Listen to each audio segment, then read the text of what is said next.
evening and congratulations, punters. We have made it. We have made it. The wait is over. The first Group 1 of the new season is upon us. Well done. I'm Sam Wood, joined by Blake Johnson, Nick Lloyd. Thanks to UPC Showdown, we are the leg up on SEN Track. How's the excitement level, boys? Is the blood flowing to all the right places? It's flowing. Yeah. To your brain, because we've got to tip some winners. That's right, we do. Get them going, boys. We do. It's a big spring ahead of us. We've got Group 1 racing middle of August, which is great. It's winter racing. It's great. The Winx Stakes. Yeah. We won't get into it, but should it be a Group 1, you reckon? No. I don't think so either. Do you guys not understand how this works? I've come in with a certain level of energy because it's the first Group 1, and the first thing you put on the agenda is if it should be a Group 1. Well, they're Group 1 horses. they're most of them are Group 1 horses. We can agree on that. But I think it should be, I think Group 1 should be reserved for at least some of their grand final days. Yeah. The Group 1 horses. I don't think there's anything in this field that they've gone, you know what? Let's set this horse for the Winx Stakes. Like, are they just about all first up? I don't even know if there's But like anything. a horse like Samana, you could say maybe she's absolutely ready to fire up, produce her best first up, but you wouldn't say that she's you wouldn't look at the field and go, Samana's a Group 1 horse. No. Like she potentially could win a Group 1, but not yet. No. She's not a Group 1 horse yet. No. She's been competitive in a lot of Group 1. Roller coaster ride of emotions here. Yeah. But there are some bloody good horses. That's what we've got to get excited about. I'm excited about it. I'm excited. Me too, but I'm with you. I think, second, third up, those sort of races, like they're more your grand finals, your Group 1s. But I anyway. just tell the trainers to get these horses prep started earlier. Yeah. 2 weeks ago. Yeah. 4 weeks ago. Get them going into July. Where's Then there's that. Maybe that's why they're bringing the Group 1 earlier, so they get some good racing. No, good it's horses because in everything July. is extended now. Like there is so much Group 1 racing to come, and it's so far away. Like even you could say like the Champions Day is at the end of spring now. Mm-hmm. Like all those sort of races have like made it longer. So horses are not up and running at this stage. It's like the Memsey Stakes and like those sort of races used to be. The PB Lawrence used to be a red hot race. Yeah. But now you're just getting warm. Good, bad, ugly on this show. Brought to you by UPC Showdown. Let's get into it. Now on the leg up. The good, the bad, the ugly. Well, the good this week was going to be Group 1 racing's back. It is back. It is back. But like outside of the Group 1, which is a good race, great race, but there's plenty of good racing on this weekend. You got the Show County, the Toy Show, Is it the Silver Shadow? Yeah. I was actually surprised at the support card on Saturday. Like I think it's a cracking race. But I feel, and I don't know if this is Aussies and how we are with sport or anything like that, but even like a lot of group chats and kind of guys that kind of weigh in, usually in the more important part of the racing season about horses or questions, or I feel like we get right behind the good racing early. And I know it is essentially the start of the spring carnival. Is that what they would say, or is this the start of the Group 1 season? I'd say probably the spring yet. We're not in spring yet, but No. like I'm happy to run with start of the spring. Yeah, I think so. I would say this is probably like the start of the Sydney Spring Carnival. Like they're a little bit earlier. They finish before the Melbourne Spring does. So, and then in the autumn it's vice versa. Like Melbourne kicks off in February with the Lightning, and Sydney goes deep. But yeah, just the energy and excitement around it. When we pulled up and had our coffee before we got into the show, I heard some blokes all suited and booted in their RMs. They were talking about this weekend's racing. Yeah, really? Yep. And that lady was yelling when I came in here about the was super excited. She was yelling something. just to pull the curtain back, and for any of our Brisbane office SEN listeners, there's a huge sign on the front door of the offices that says, "Do not open or do not move," and it's wedged ajar, so you can just walk in without touching the door.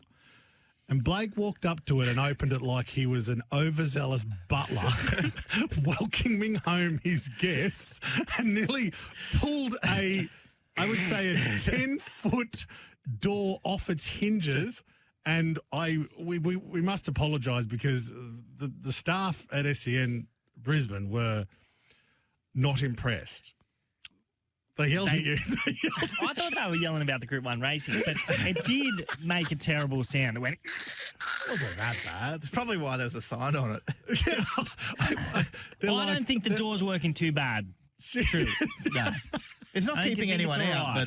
but it's not keeping anything out now. It's been pulled off the hinges. But the lady did say, she's like, oh, there's a sign on it. And I'm like, the sign's the size of a for sale sign too. There's They no need way. to sort it out. Anyway. I think they've got some tape on it now, so nobody else will make the same mistake that I did this morning. Well, like I said, the excitement is in the air. Spring Carnival, we're going to say it. We're declaring it has started. It kicks off this weekend with the Winx Stakes. Race 8 at Randwick, over 1,400 metres, a Group 1. What league is it in the Showdown? it is. Does anyone know? Yeah, what did we say? Randwick race 8. It's leg 7. Leg 7. So getting right down to the business end of things. So we do have a shortened, before we just get into this race, apologise, we just want to quickly, there's been a few updates to UPC Showdown. One good thing I will say, or one of the greater things that I will say about this product and this company is when there's feedback, they really take it on board and they really listen.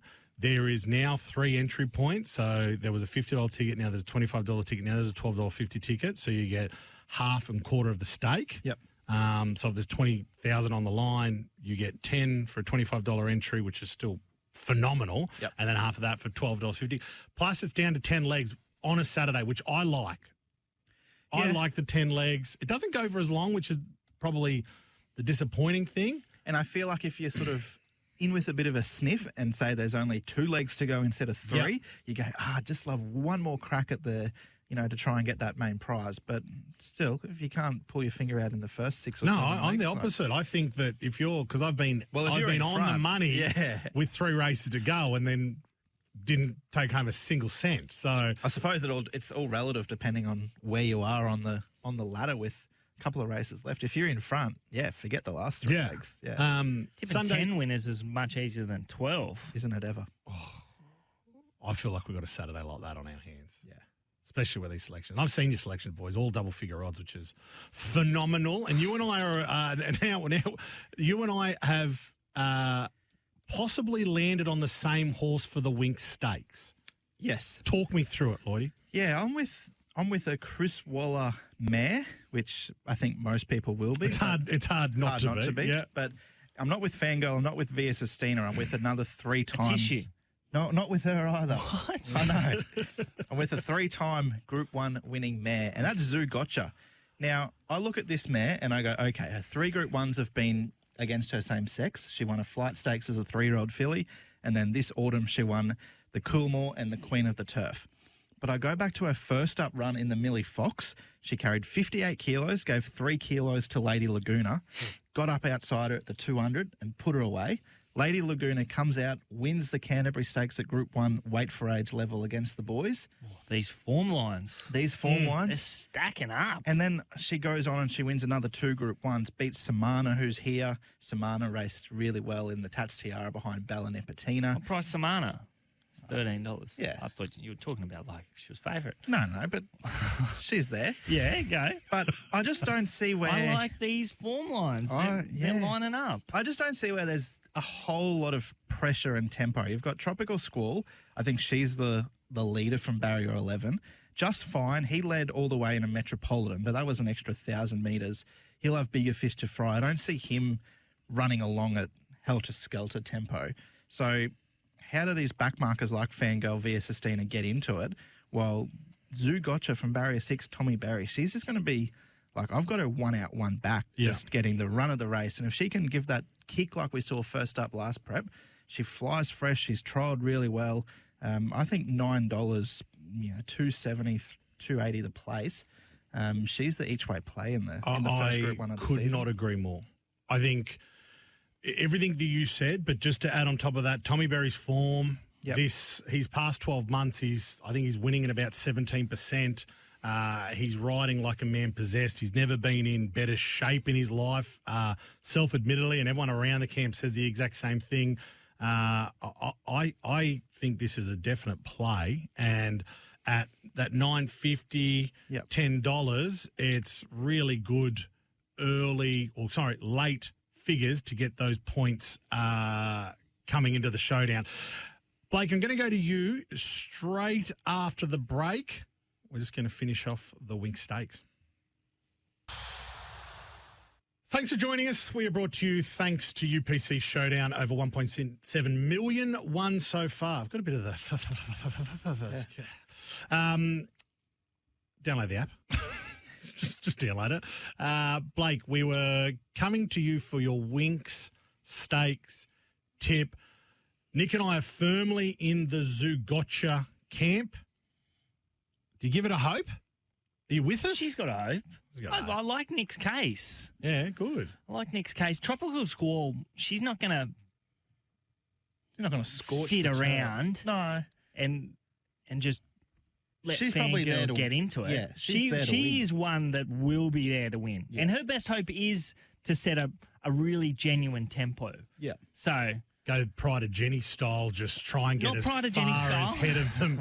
Well, yeah, just get as hard and as fast out of the gates, because what is it? It's an outside barrier for Tropical She's Squall. drawn the outside. Yeah. 11. That's not that won't work. No, I think she's got the speed to overcome that gate, but she'll catch them late. But yeah, Tommy can Just have let- a good Tommy can just let space Tropical between them. Squall just cross over. She'll find a back. Yeah. Have the right run. She'll hit the top of she'll hit the front at the top of the straight, and she's then just got to give that strong enough kick to hold off the horse I'm sure you're going to talk and about. then Farlap will come over the top. Oh, here we go. There's a little twinge in his voice when he talks about this one. So obviously you're tipping. Farlap will come over the top. Fangirl. Of course, Sorry, yeah. I just when I watched Fangirl. her Apollo Stakes win Yep. first up last preparation, that's why I confused her with Farlap Yeah. because she gotcha. just went whack. She did win like Winx that day. She. Winx There were a lot of Winx comparisons flying around There were. after she You won started first up it, so last just- preparation. Just remember where they came from.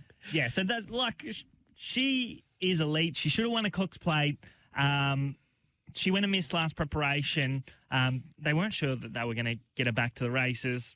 Yeah, she's really well founded around that $2.20 quote. You're going to get better than that. You're going to get 2 to 1, $3 at least, I think, on the day. You think? I do. She started $2 last year, I think. No, she didn't. I think she was quite soft on the day.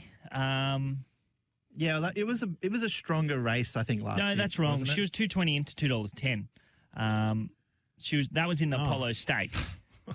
In the Winx Stakes Was she in the Winx Stakes last year? she started $5. Yeah. You had Zaki. That was a very strong. She started Yeah. $5. $5. Yeah, so that's last year. She started $5. So I think you're getting 2 to 1. She's coming off an injury forced layoff. She's 175 days between runs. Awkward draw. She's not $2.20 chance. But I do think she will be too good for them over 1,400 metres. If you want to play one at big odds, I think Buckaroo is huge odds. Okay. He's $61. In that Apollo Stakes, if you go back and have a look at a horse who didn't have any luck, if you just watch the replay, didn't watch SPs, didn't have a look at what they did thereafter, even though he acquitted himself quite well, like measuring up in a Queen Elizabeth Stakes and races like that, $61. He started $17 there. You can forgive that beaten margin. He was never clear. It was a complete excuse. So I think he is one that can run well at big odds. Yep. But I think she'll justify her place at the top of the market, Fangirl. Via Sistina, neither. I mean, obviously she's very good. I'm not going to ask, Yeah. but She's very good. Both her runs in Australia have been 2,000 metres. So I guess the 1,400 metre box is a bit of a query. She's never won below 1,800. I don't think she'll be ready to go. No. I think they got Maccabi Diva, Turnbull, Cox Plate. Like, they're her 3 races. she'll get back. The market, like the way that the market went for her in that Ramvet Stakes. I think she was like $4 into $2.30 or something like she that. was off the And map. They just couldn't get enough on her, and she bolted in. And then they backed her as if she was unbeatable in that Queen Elizabeth Stakes, and James sort of fell asleep that day, but he admitted it too. Yeah. All the jockeys fell asleep. She is very good, and she'll be flashing light run here, I reckon. She'll run a nice 4th or 5th. Yeah, no doubt. Last 200 metres will be the best work of her race, but you'll know when she's ready. We'll know. James will be on. Yes. Yeah. Good point. All right. So what we're going to do now is we're going to do What do you want to do? the Captain? bad for the good, bad, ugly, please.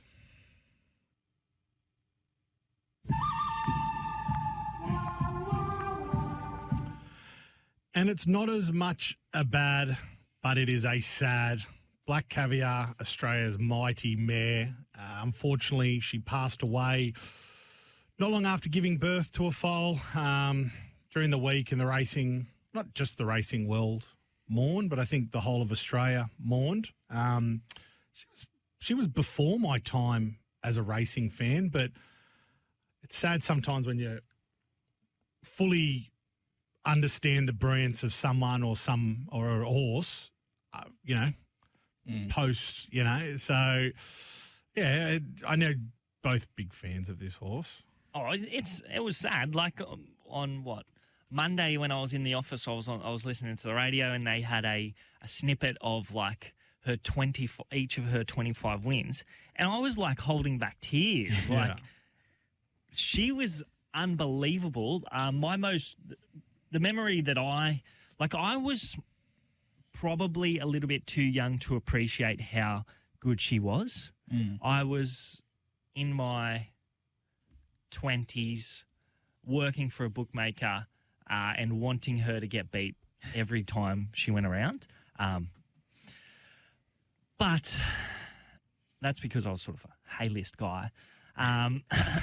But I went to Randwick when she beat Haylist in the TJ, and Glyn Schofield kicked for home on Haylist, and it looked for all money that He had her beat. the run was coming to an end. Yep. But she picked him up 2 strides later. She had him. She was unbelievable, and you don't see the margins that she was putting on horses over sprint trips, ease down, running time. You don't see that. No. You don't see those margins. I watched all 25 of her wins, like probably the last 400 of the 25 wins on Saturday night. And like I was sitting there with my partner, and I was like, she's not a racing fan or something. And I'm showing her, like, just look at this. Like, these are Group 1 sprinters, and they're under the stick, and Luke Nolan hasn't flinched a muscle, and she's just put 3 lengths on them. Like, sort of, it was falling on deaf ears, but I'd had 15 beers. Yeah. She was asleep in bed. Honey, you're going to get up and look at this. She wasn't even there. But like, I was 12 when she was at her peak, and so like I never really got to appreciate it. But Yeah. watching those wins back now, like, yeah, she was perfect, wasn't she? Yeah, well, I listened to Gator talk about her, and he compared her. He does like to compare him to athletes. Yeah. Yeah. But he said that she was the Usain Bolt. Yeah, I heard this too. And he's right. Like, Yeah. Bolt would put margins on fields and look like he was doing it easily, and that's exactly what she would do. She just had a lap on them. And I always used to say, oh, she was well placed, and yes, she was well placed, but she had a lap on the Australian sprinters there and the world. She went over to Royal Ascot, and she won over there, and she wasn't at her best. And I always used to say, oh, I want to see her try it over 1,400 metres, and then we'll see if we can try her over a mile. But Moody did the right thing by the horse, and he did try her over 1,400 metres, and it was a trot and canter, and she proved too good for them. Then she backed up a week later into a Lightning over 1,000, and she blew them away. Blew them away. Like, It would have been interesting to see like a Pride of Jenny Black Caviar 1,400 metres first up. That would have been interesting. Throw Winx in there as well over the top. Surely there's technology now. AI? I don't. I'll ask AI. I don't know. Like, Maybe. I think looking back on it, she's like, not looking back on it, she's the best sprinter we've ever seen by a margin. It's interesting. I was looking at her at her career record, and like she's won 7.9 million in prize money, and you sort of go, well, that's not a whole lot. And then it's like, well, imagine if the Everest was around then. Like she would have won 3 or 4 of them, and she'd have 30 million. 40 in the million. bank. Like if she was racing in today's like era, she's an immortal. Yeah, she's an immortal. Ah, well said. Moody said, like, if she was around, the Everest wouldn't be around because you wouldn't find slot. Wouldn't find people to buy slots. Because she'd just be winning her. I heard some interesting comments. Well, I think it was who said. I don't know if you read this as well. She had the neck of a duchess and the ass of a cook. I think it was like Bart Cummings or something. I don't know what that would be referring to, but I think over the past week we've seen many different ways that she's been described, and everything's in the highest light and the highest honour, which is nice. It's a good way to revere our champ. So after the break, boys, I'm going to get another tip off each of you, and we're going to get out the crystal ball and I want to get your Group 1 predictions for this racing season. Welcome back to the show. I'm Sam Wood. He's Blake Johnson and he's Nick Lloyd, and we are here thanks to UPC Showdown, the new way to bet. Download the app now. All right, give us some tips for this week's showdown. Saturday, big day of racing. A fair few Sydney legs in the showdown this week. BJ? There is a lot, which is good. Means that I'll probably win it this week. That'd be nice. Yeah. We're still Harveys, right? Yes, we are. Okay, yes. good. So let's go to Randwick Race 6, which is leg 3 of your UPC Showdown. Down the bottom, this is not usually my go. She's not well suited under the set weights and penalties conditions of the race. But Bauhinia, you know her. I know her. I backed her last start. Good win. Oh, wasn't it? Yeah. It was over at the top of the straight, wasn't it? How'd she travel into it? Beautifully. Did she look good? She did. How was your money feeling? The money, I didn't have the money feeling because I had spent it. It was spent. It was spent. Spent at the turn. So her debut at Canterbury was outstanding. She was well back there. She was 10 into $6.50, and she bungled the start and got to the outside, and she produced the best last 4 and 200 metres of the day. But you don't see him do that very often at Canterbury, do you? No. Rail was in the true position that day. And then she went to Newcastle, and that's going to be a red-hot maiden as well. Yeah. The second horse was the first starter from Chris Waller Camp from memory, and the third horse, last start, Hawks team, they ran it in a Caulfield Guinea. So, and they gapped the fourth horse, and she just cruised into the race and put them to the sword. Tommy Berry sticks. I just think she is one that can measure up to these high-class 3-year-old fillies. So I'm going to play her. She's around $13 at the moment. So you'll get double figures about her. So that's Randwick Race 6. And then Randwick Race 9, what leg of the UPC Showdown is that one, Nick? Race 9, leg 9. Second last race of the showdown. Leg 9. Got to be a bit of juice in this one for the second last leg. Yeah, a little bit of juice. I'm happy to play number 8, Mumbai Muse. Trial good. I thought the trials have been outstanding. I think she's a pretty smart mare. We haven't seen the best of her. She put together a couple of wins 2 preparations ago. First up, last prep, she was beaten out of sight. That was in a light finger stakes. And then she sort of bounced back at Flemington down the straight when she hit the line nicely. Last start in the Arrowfield behind Jolly Star, she started much longer in the market than Jolly Star, and she just didn't want to stay in touch early. But in the home straight, she was a complete excuse run. She was badly held up, and we can be forgiving of that beaten margin. Her trials have been super. She maps to receive every possible chance. She meets Jolly Star better at the weights. And I just think at around that Jolly Star's actually come out. Yeah, she's going to the race against the boys. Okay. Yeah, so she was a dual acceptor. But is she still $13? $12. Yeah, I'm happy to play her at Mumbai Muse. I've loved the trials, and I think we're about to see the best of her as a 4-year-old mare. Nice. Exciting. They've always had a big sort of rap on her, and she just took. I think she was winless from her first 6 or 7 starts. And then, Yeah, well, she sucked me in a bit. yeah, and then she went bang bang listed race. Yeah, I group didn't back race. her in either of those. No, typical, standard. It's always the way, really, isn't it? It's like, jumped off. Here we go. Bolts in. Okay. This is what I've been waiting for. Crystal ball's out. You've got one. In fact, we might do a couple of these over the next couple of weeks, just before, because we've got no Group 1 racing next week. We don't. Fire it up and then nowhere to go. I want you guys to put your name to a Group 1 statement I want you to put your name to a Group 1 statement this season or Spring Carnival. That's up to you. I'm going to start. Okay, go. Unfortunately, my prediction got his teeth kicked out yesterday, but I think the Pancake, Daniel Stackhouse, wins a Group 1 this season. Okay, you're giving him 12 months. I'm giving him 12 months. Get the teeth sorted. You got to tighten that up a little bit. No, 12 months is plenty. But we're going to wait so long to see if you're right or not. Oh, trust me, once we put this on social media, they don't forget. There'll be people lobbing back into the comments section of this video in 12 months' time going, wrong. Hopefully I'm right. Nick, your bold Group 1 prediction. Well, about 6 months ago, I gave James Cummings the rocket that he needed.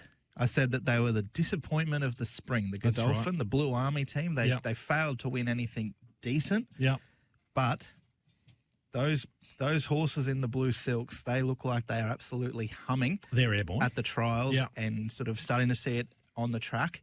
I'm saying that James Cummings and his Godolphin team win 4 or more Group 1s this spring. What a flip-flop. Yeah, so I'm saying they're back. They're ready to go. We're going to see Zardozi. She looks good at the trials. We're going to have Tom Kidden. He's going to be on an Epsom path. Commemorative. She looks a jet. She's a jet. Zaitung in the Silver Shadow. I think she can win the flight. So they've got a lot of nice horses. We saw the flight stakes winner on Saturday, didn't we? Maybe we did. Maybe we did. Maybe, but. That's okay. You don't have to win the flight. They don't have stakes. to win the flight. There's plenty of other races. Broadsiding, he looks a gun. He'll win 2 Group 1s. I was going to say, broadsiding probably. Might Is win it 3, might win them broadsiding all. in this He's in chat there. or not? Yeah, well, he'll only fall in the Caulfield Guineas. So. Oh, okay. Yeah. Okay. But that's me. I think Godolphin are back. They're back. They're back. Okay, well, I'm going to say... Oh, I refuse to look at his screen. I'm trying to see. I'm going to say... Oh, God. I'm going to say... Amelia's Jewel will win a Group 1. Major Group 1 this preparation.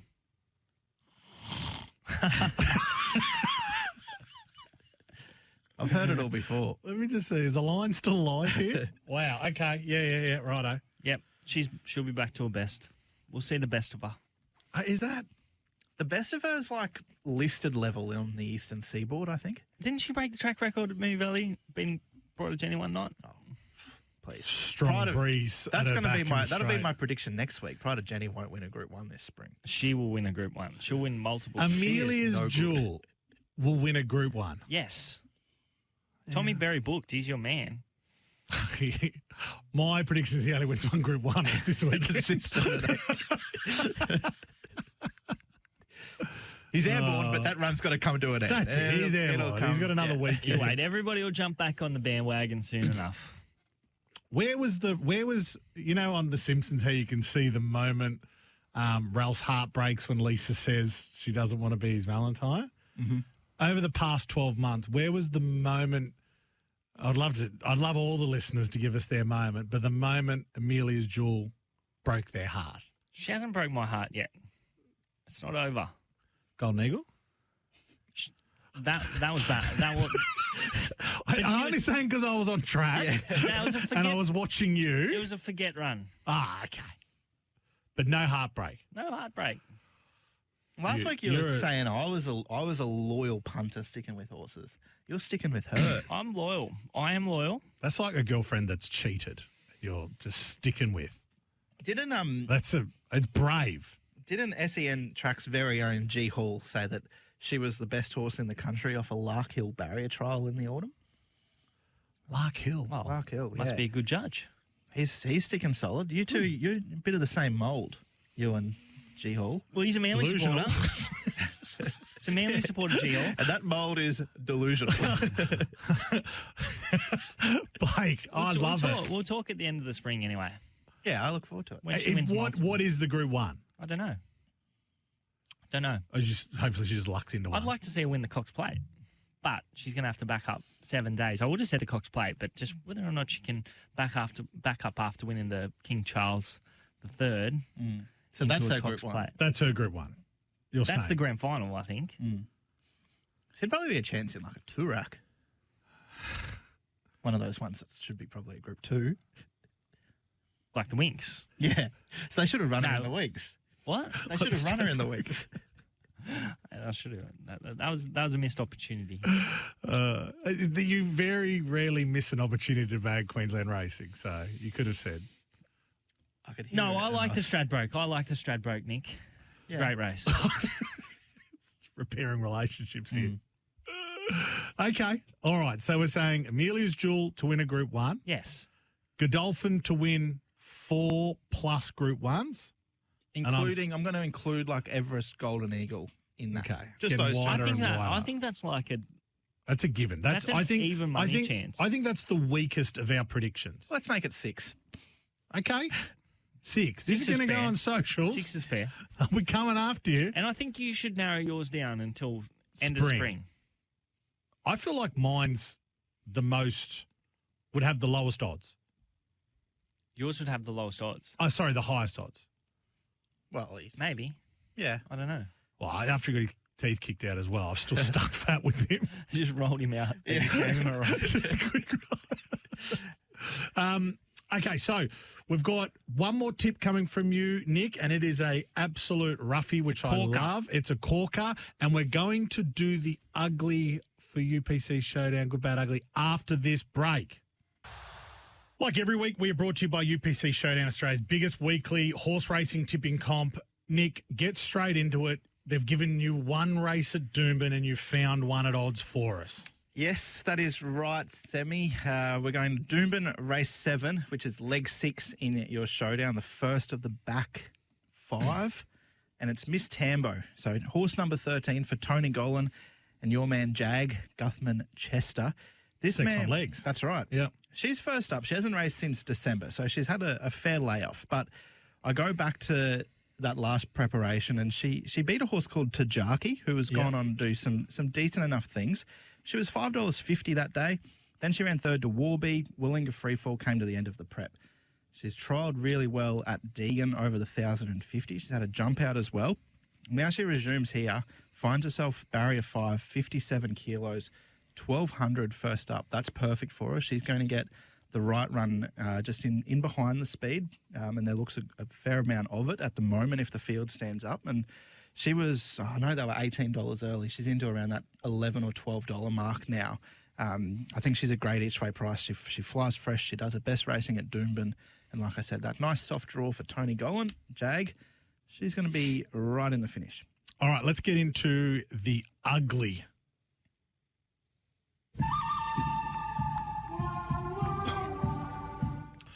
Good, Bad, Ugly brought to you by UPC Showdown. And, well, haven't they come from the woodwork to jump on the back of what was a sad scenario with Black Caviar passing away? Should have been a celebration. I agree. Yes, you're right. So it shouldn't just be sad. It should be a celebration. But trying to highlight the, I suppose, inefficiencies and in some people's perspective, cruelties within the breeding industry.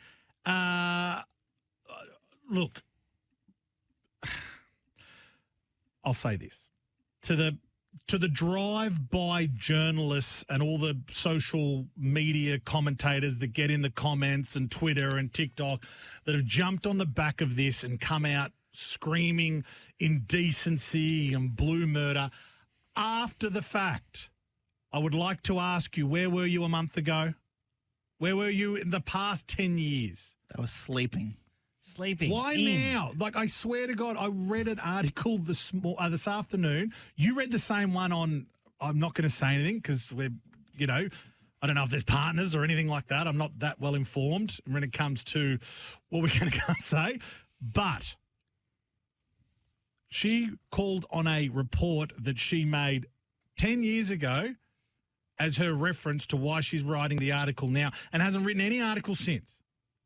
So where have they been the last 10 years of Black Caviars? And I would like to remember her name. You sent me a phenomenal... Laura Cook. Yeah. Laura Cook's post, if you got that, if you can see that on X, we've got to stop saying Twitter, see that on X or on Facebook, someone that was actually informed. This is a disgrace that this is what... You look up Black Caviar on Google right now, and these are the articles that come up. Yeah, it's very... Ugly.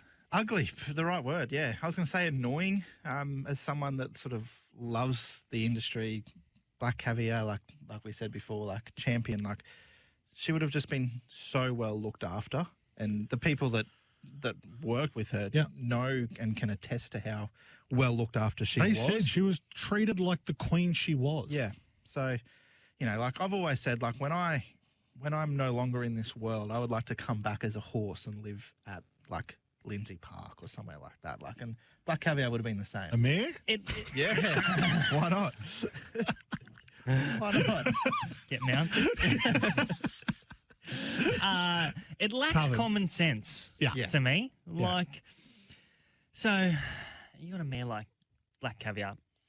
Everybody within the industry knows that we love horses.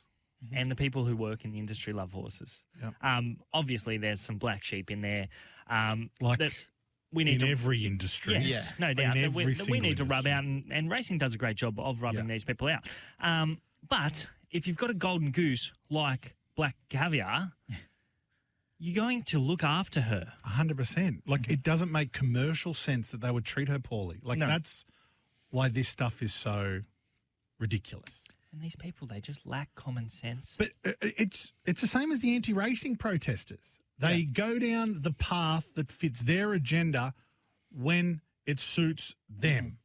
Yep. Common sense, it's uninformed. Yes. And we've got people from the industry, like you said, Laura Cook, who is informed, who's coming out and making sense of this to say, hey, like, of course she was looked after. And like people saying that like it's that the owners are greedy because they've bred her 9 times in 10 years and they only want money from the yearlings. Well, they haven't sold the yearlings. Like they've raced. I didn't know this. Yeah, they've raced the yearlings. Like they've raced them themselves and stayed in the ownership to like just continue Black Caviar's legacy. Yeah, like it's not if they wanted to. Send them to the sales, and you'd sell them for $2, $3, $4 million. Honestly, quite possibly. Like, they could be greedy if they wanted to. And you could. We said before she only won $7.9 million in prize money, so they could be looking and thinking, "Geez, we've missed out on $15 million here, so let's sell all these foals." But no, they want to just continue the legacy and look after those foals. Yeah. How many foals are Wild Broncos having? Yeah, one a season. Yes. Yeah. Exactly the same. Yep. Yeah. So, and they're not getting any special treatment. No, they're not getting the special treatment. They're not going into the warm barn when it's raining and it's cold. So, yeah, ugly scenario. Get back in your hole. Yep. That's it. Go and get a job. That's it. Go and get a what? A job.